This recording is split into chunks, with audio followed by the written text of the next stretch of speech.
Have I been muted this whole time? No!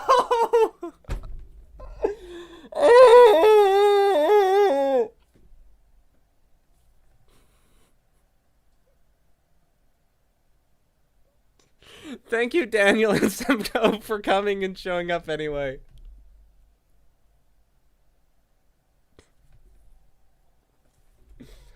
Well, the only real important thing is I was saying that I've had this bottle of root beer, this Sioux City root beer, for who knows how long. I don't even know if it's still good, but I've been saving it for this occasion, so we're about to find out. I'm not even going to get a bottle opener. I'm just going to use my shirt. Okay, I may have to get a bottle opener. Gosh dang. Oh, no. I got it. I got it. Did I actually send the message on Discord yet? I did, which means I got to post it everywhere else next. Here we go. It's finally out.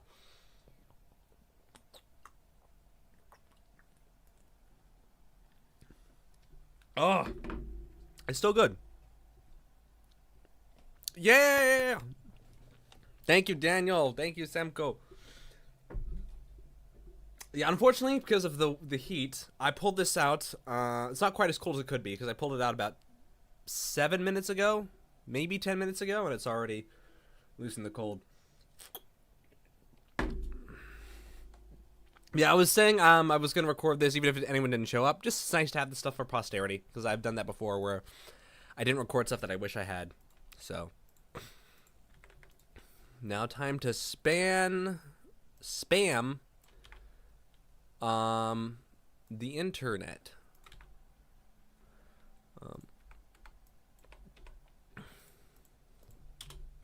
With the repetitive tweet just saying, hey, it's out, go buy the game. Have a good day with it. Oops. Yes. So, yep. So this is, reminder, it's a 3D platformer, 3D superhero platformer. And remember, according to the price, it is meant to be like a bite-sized game. So the idea is you just a few bucks, you play through it once. It's mainly inspired by games like Tori or Lumisys to an extent, if you played those. Yeah, you get it. You play through it in one sitting, and maybe an hour and a half to 2 hours at most. It's just a short, fun, good time. And obviously, you can replay stuff, try to get better scores on stages and stuff. But that's kind of the design philosophy of it. I'd be curious to try out more games like this, because this one, while it definitely took a few months longer to develop, because I initially planned for, without giving away the whole backstory, because I might talk about this in the video later, I don't know. I initially planned for a development period of about 3 months, starting in February, and it ended up going for, well, release now in August. So things don't always work out. But now that I have the code base done, I'm really thinking of ways I could reuse it to make another game that I could do in a short period of time without taking too much time away from Circle of Orion, obviously. But yeah, that's the immediate plan. Let's go ahead and finish that tweet. For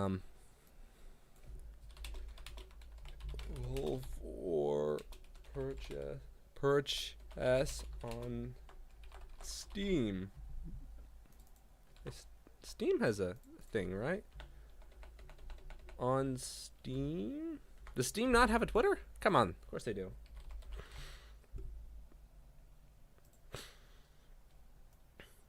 Oh, well, there's Steam Deck.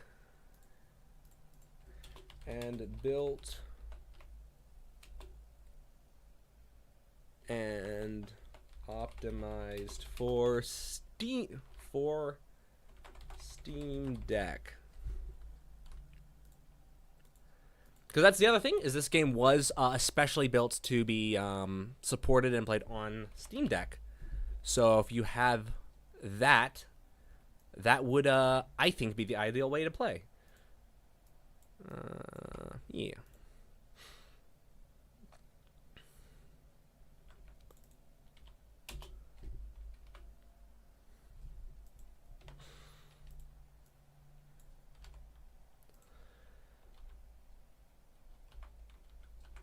All right.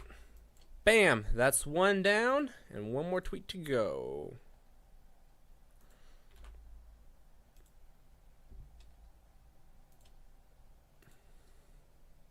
Ta-da! Alrighty. Um, did you finish the? Excuse me. No, I'm still working on Circle of Orion. That's a bigger one. But sorry to your question, Daniel. But I do have plans. I'm working on a demo to have that out later this year. I've been thinking a lot about how I want to do that because I'm starting to. I've been doing. Don't know how much I want to get into this. I have been doing more research on a lot of games that have been in development, specifically been in development for a long time. And I'm noticing a pattern that games, especially any games that are in development for very long periods of time and keep getting pushed back, tend to not turn out super well. Obviously, there's exceptions, but that's the general rule I find, and I'm trying to figure out why that's the case, and I have a feeling that, well, not just indie games, a lot of games that push back for a long time end up turning out pretty bad. And my feeling is that they're essentially constantly building on top of a bad framework. They've constructed a bad framework, and they don't want to essentially start over with it, with build an improved framework, because they'd have to redo a lot of their work, but it might be better in the long term. So I'm looking into how feasible it is to essentially use a lot of the code I made for this or other stuff I've made, and keep a lot of the data that I've made for Circle of Orion, like scripts and character data, but restart, basically start the project over with fresh code. I'm not 100% certain if I'm going to do that for Circle of Orion, but I'm looking into if that is a better option for that, just to speed up development, because things are getting kind of bloated now.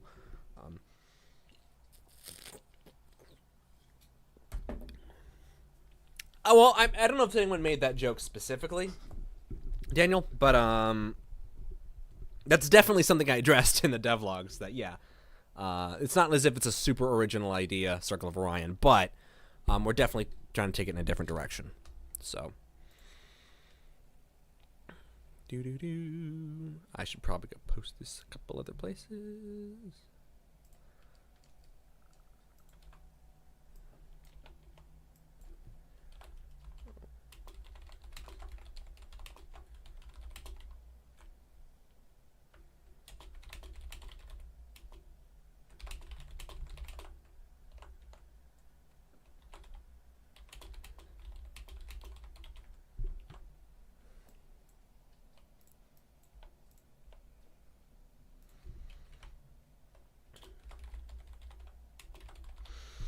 All right, I'll probably do this stream for like another 5-ish minutes, maybe 10. I don't know. Then I need to go get lunch and then start keeping an eye on everything.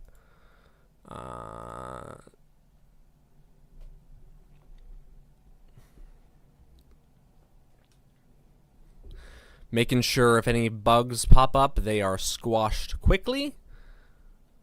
And anyone who needs help can. And checking out the Twitch streams, because there have been a couple so far. So.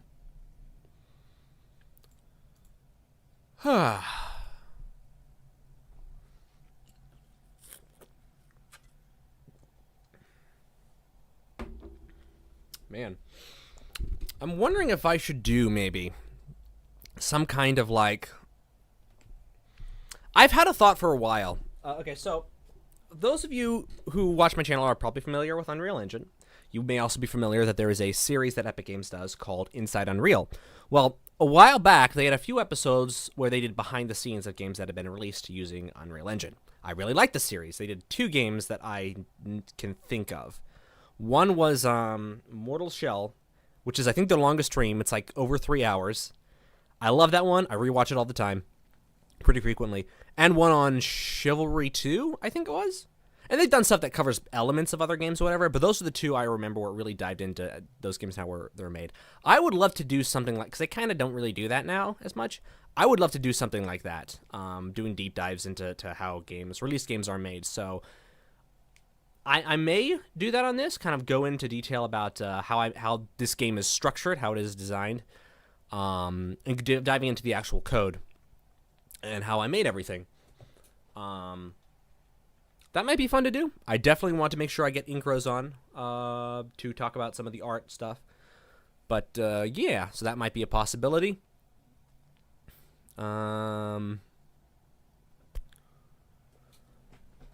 Oh, I should address this. So the devlog for Circle of Orion is late. I'm going to try and have it ready next Monday. But at this point, I don't entirely know. Just because I'm having to keep up with getting Liberty Belle ready. Now that it's out, I'm probably going to have to spend the next... If everything goes well, I won't spend it too much time. But I would have to... I am expecting to at least spend the next week having to like fix bugs and issues that come up. Which I did a lot of play testing. Hopefully everything should be solved. But I don't know. We'll have to see. But I'm feeling pretty good. If not, I'll be on top of it. So yeah, Circle of Orion devlog will come as soon as I can.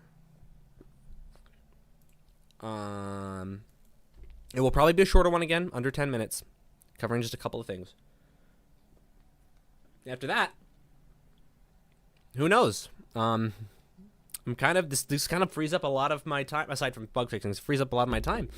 And honestly, I've enjoyed this process. While I don't want to take too much time away from, Circle of Orion and other contract work, I've really enjoyed the process of making this game in a relatively short period of time. And now that I have the code base done, I would very much like to. I like the idea of making a new game with this code base that would shave off even more time that I could make quickly. Not necessarily, it wouldn't necessarily be a sequel, or possibly not even a 3D platformer. Maybe it would be. I don't know. But something where I could reuse a good chunk of the code with just a new style of game around it, and then cut down development time even more. But yeah, I think that would be fun. How many months do we have left in the year? We're in August. No, don't remember. We have 4 months. So if I plan something out, like if I came up with an idea by the end of this month, I might be able to have something released by December even. Who knows? That would be that'd be a challenge, and I didn't want to push myself because again, Circle of Orion needs to be the priority, that demo. But yeah.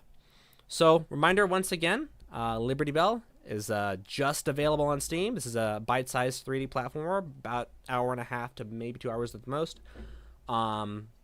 And it is available right now for you to all go and grab. And those who watch this and who've supported me through buying stuff from Omega Game Framework or from the Unreal Asset Store, and or just who watch my videos, I am very grateful to you all. Obviously, you guys are the reason, literally the reason, financially, that I'm able to do all of this, and I'm always going to be grateful about that. So I'm very excited to see what all you think about the game when you get a chance to try it out. And I will be keeping a very close eye on people playing it and what people's thoughts are, good and bad. Hopefully mostly good, though. That said, I'm going to go get some lunch, finish this root beer, and get back to work. So I will see you guys later.